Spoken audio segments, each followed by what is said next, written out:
ভাই আপনার শোরুমে তো আমাকে চাকরি দিলেন, কিন্তু কয় টাকা বেতন দিবেন সেটা তো কইলেন না। আরে ছোট ভাই, তোমাকে প্রথম মাস থেকেই 3500 টাকা বেতন দেওয়া হবে, তুমি কোনো টেনশন করো না। মাত্র 3500 টাকা? এই টাকা তো আমার গার্লফ্রেন্ডের ফোনে রিচার্জ করতেই পুরা যাবে না।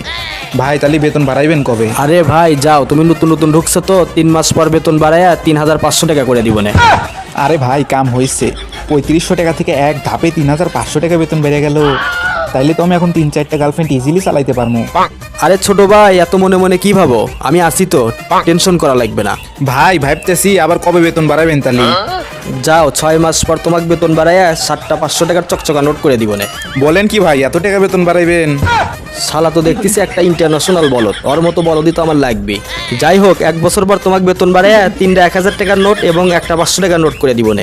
ওরে ভাই কাম হয়েছে, এত টাকা বেতন পাবো আমি, এটা তো আমি কখনো ভাবতেই পারি নাই। যাই হোক, এখন তাহলে 5-6টা গার্লফ্রেন্ড ইজিলি চালাইতে পারবো।